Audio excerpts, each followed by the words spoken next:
आज हम एक ऐसी टॉपिक पे बात कर रहे हैं जिसको जानकर आप भी सोचने पर मजबूर हो जाएंगे। आज हम बात कर रहे हैं इजराइल और ईरान और अमेरिका के बीच में हो रहे युद्ध के बारे में। आपने सोचा होगा कि ईरान बार बार गल्फ कंट्रियों पर हमला कर रहा है। तमाम ऐसी कंट्री जो उससे अटैच हैं या उसके रास्ते में पड़ती हैं, उन तमाम गल्फ कंट्रियों को ईरान अपना निशाना बना रहा है। लेकिन सोचने वाली बात यह है कि ईरान आखिर इस कंट्री को निशाना क्यों बना रहा है। ये तमाम लोगों के मन में ख्याल भी आ रहा होगा, क्योंकि तमाम लोग सोच रहे हैं कि ईरान का दुश्मन इजराइल और अमेरिका है और इजराइल अमेरिका ईरान पर वार भी कर रहा है।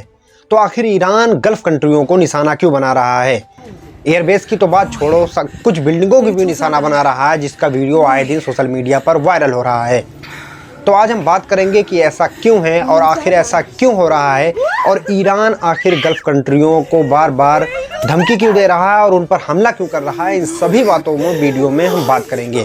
आप वीडियो में आखिर तक बने रहें। अगर अभी तक आपने हमारे चैनल को सब्सक्राइब नहीं किया है तो लाइक एंड सब्सक्राइब जरूर कर दें। अब हम बात कर रहे हैं कि आखिर ईरान गल्फ कंट्रियों पर हमला क्यों कर रहा है। हमले की मुख्य कारण ये है, गल्फ कंट्री हैं वो सऊदी या कतर या बहरीन या यूएई, कोई सी भी कंट्री हो, ये सीधा अमेरिका को समर्थन करते हैं। ये ईरान का कहना है।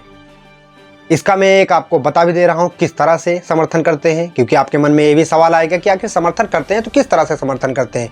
उन्होंने तो हमला किया नहीं, तो किस तरह समर्थन करते हैं। आपको बता दें कि जितने भी गल्फ कंट्री हैं उस पर सब पे अमेरिका का एयरबेस बना हुआ है। यहाँ तक कि आपके पड़ोसी मुल्क पाकिस्तान में भी उसका एयरबेस बना हुआ है, जहाँ पे उसके सैनिक रहते हैं। और तमाम ऐसे कंट्री जो अमेरिका या इजराइल के दुश्मन हैं उन पे वहीं से निगरानी रखी जाती है। तमाम देश ये तो कहते हैं, जब ईरान पर हमला किया और खमेनी को कत्ल कर दिया गया अमेरिका और इजराइल के द्वारा, तो तमाम जो गल्फ कंट्री थे उन्होंने कहा इसमें हमारा हाथ नहीं है। लेकिन ईरान ने और तमाम ईरान की जो इंटेलिजेंस है उन्होंने पता लगाया कि कई कंट्रियां ऐसी थी जो ईरान पर हमला हुआ, और इतना बड़ा हमला हुआ जो वहां के सुप्रीम लीडर को कत्ल कर दिया गया। इसमें कहीं ना कहीं गल्फ कंट्री का भी हाथ सामने आया है। आपने देखा होगा, अभी आपने यूएस बेस जितने भी गल्फ कंट्री में बने हैं सब पर ईरान ने हमला किया। लेकिन एक आपने अजीब चीज़ उसमें देखी होगी कि गल्फ कंट्री में सऊदी अरब में जो तेल रिफाइनरी सबसे बड़ी सऊदी अरब की है, उस पर भी हमला किया ईरान ने। ईरान का हमला करने के दो मकसद हैं। एक तो मकसद ये है कि वो बताना चाहता है कि कोई भी गल्फ कंट्री, वो क्यों ना हमारी ही मुस्लिम कम्युनिटी का क्यों ना हो, अगर वो ईरान और इजराइल का समर्थन करेंगे तो हम उसको तबाह कर देंगे। ये सीधा सीधा साफ साफ कहना ईरान का है। क्योंकि आपने देखा होगा अभी हाल के दिनों में किस तरह से ईरान ने जितने भी इजराइल या अमेरिका के सहयोगी गल्फ कंट्री हैं उन पर किस तरह से हमला किया है और किस तरह से उनको उनकी हैसियत दिखाई है, ये किसी से छिपा नहीं है। और अमेरिका ने जो वादा किया था गल्फ कंट्री से कि हम तुम्हारी मदद करेंगे, हम तुम्हारी रक्षा करेंगे, तो गल्फ कंट्री के भी तमाम ऐसे वीडियो आ रहे हैं जो वहाँ के राजनीतिक जो लोग हैं वो कह रहे हैं कि जिस तरह से अमेरिका ने हमसे वादा किया था हम आपकी रक्षा करेंगे, उस तरह से वो इजराइल की रक्षा कर रहा है, हमारा नहीं कर रहा है। आप देख रहे होंगे तमाम सिस्टम लगे हुए हैं, तमाम तरीके जो है मिसाइल डिफ्यूज़र लगे हुए हैं, रडार लगे हुए हैं, तमाम तरह से कि किस तरह से ईरान की मिसाइलों को रोका जाए। लेकिन ईरान एक से एक मिसाइलों से हमला कर रहा है। और अभी 2-3 दिन की बात करें, 3 तारीख 4 तारीख की, इसके बीच में भी बहुत तगड़ा हमला उसने किया। कतर में कर रहा है, दुबई में कर रहा है, अबू धाबी में कर रहा है, यूएई में कर रहा है। अब तमाम गल्फ कंट्री जो हैं अब ईरान से चाह रहे हैं कि समझौता कर ले। यहाँ तक अमेरिका भी चाह रहा है कि अब ईरान जो है बातचीत की बात पे है। लेकिन जब इस बात को लेकर ईरान से पूछा गया कि आप बातचीत करना चाहते हैं अमेरिका, तो ईरान ने साफ कहा कि एक बार जब हमने बातचीत की और उस बातचीत के दौरान अमेरिका ने हमारे ऊपर हमला किया और हमारे सुप्रीम लीडर आयतुल्लाह खमेनी को कत्ल कर दिया, तो हम कैसे अब दोबारा मेज पर बैठ सकते हैं समझौते के। तो कहीं ना कहीं ये समझना होगा कि समझौता तो सिर्फ एक बहाना होता है। कहीं ना कहीं ये अमेरिका की दादागिरी है, जिस तरह से वो ईरान पर हमला करता है और वहाँ के सुप्रीम लीडर को मौत के घाट उतार देता है। अब उसका मकसद क्या था ये समझते हैं कि आखिर में अमेरिका करना क्या चाहता था। अमेरिका चाहता था कि वो सुप्रीम लीडर आयतुल्लाह खमेनी को जब मौत की घाट उतार देगा या उनका कत्ल कर देगा, उसके बाद ईरान में राजनीति पलट जाएगी और खमेनी का शासन जो है वहाँ की जनता उखाड़ फेंकेगी। और फिर उसके बाद जिसको चाहेगा अमेरिका इजराइल जिसको चाहेगा उसको ला के उसकी जगह पे बैठा देगा। लेकिन हुआ इसका ठीक उल्टा।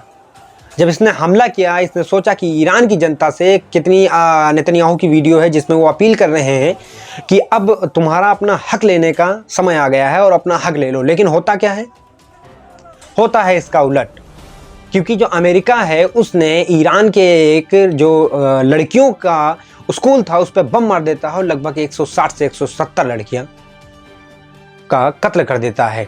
इस कत्ल का जिम्मेदार कौन है? ईरान, अमेरिका या इजराइल? ईरान पे बम मारा जाता है अमेरिका के द्वारा, इजराइल के द्वारा, और तमाम दुनिया ये जानती है कि उसके द्वारा ईरान पर बम मारा जा रहा है। और मारने पर 160 लड़कियां मर भी जाती हैं, उनका मौत हो जाती है उनकी, लेकिन कोई भी गल्फ कंट्री इस पे संवेदना व्यक्त नहीं करते।